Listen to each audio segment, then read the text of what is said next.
between earthly incarnations, which is believed the soul rests in the Land of Faery, a pagan paradise like the Celtic Tir-Nan-Og, the land of the young. Many references to this pagan otherworld can be found in British and Celtic legend. It is a very different place from the Christian heaven, involving no harps, halos nor golden gates, but a country like the old dreams of Arcady. It is conceived of as being not somewhere up above, but in another dimension coexisting with the world we can see with mortal sight. Sometimes, say witches, we visit this other dimension in our dreams and can bring back fragmentary recollections of it. Another implicit belief is the power of thought, for good or ill. Truly, thoughts are things, and the realization of this is one of the fundamentals of magic.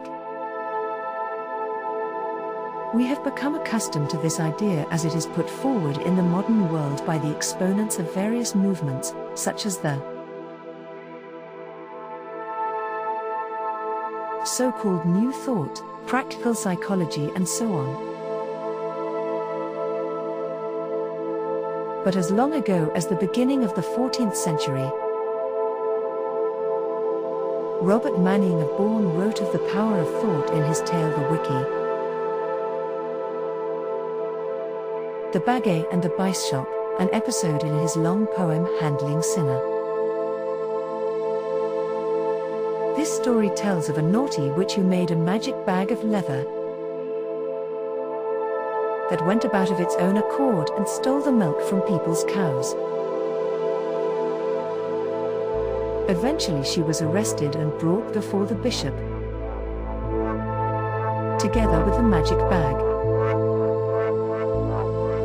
The bishop ordered her to give him a demonstration of her witchcraft, and she obliged by making the bag rise up and lie down again. The bishop thereupon tried the charm for himself, doing and saying just as the witch had done. But the bag never moved. He was amazed, and asked the witch why the magic would not work for him. She replied, "Nay. Why should it so? Ye believe not as I do."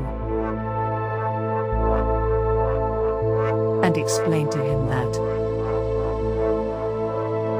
"My belief hath done the deed every deal." Whereat the bishop, rather set down, commanded that she should not believe nor work as she had wrought. This story is notable in that it ascribes the powers of witchcraft, not to Satan, as it would certainly have done in later centuries, but to the hidden abilities of the human mind. And the bishop, instead of ordering the witch to be burned at the stake, simply tells her to go away and not do this again. In 1303, when this poem was commenced, the great illusion of Satanism had not yet bedeviled men's minds to the exclusion of reason. Practitioners of magic have always emphasized that,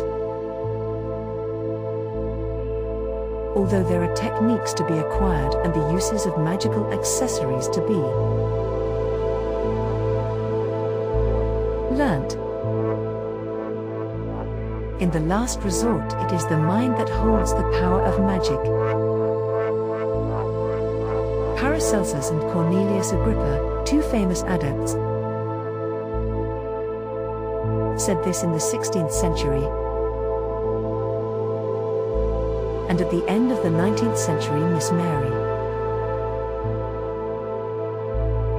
A.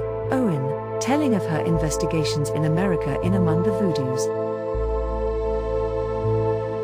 International Folklore Congress, London, 1891, said,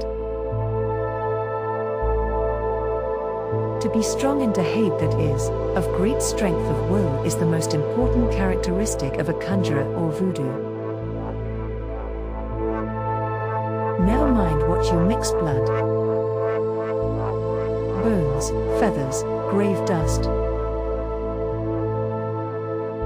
herbs, saliva, or hair, it will be powerful or feeble in proportion to the dauntless spirit infused by you, the priest or priestess, at the time you represent the god or old master. This is the same as the witch belief, although it comes from the other side of the world. There are 2 museums in Britain today which are devoted to showing the beliefs and practices of witches. One is at Boscastle in Cornwall, and is run by Mr. Cecil H. Williamson. The other is at Castletown, Isle of Man, and is run by Mr. and Mrs. Campbell Wilson.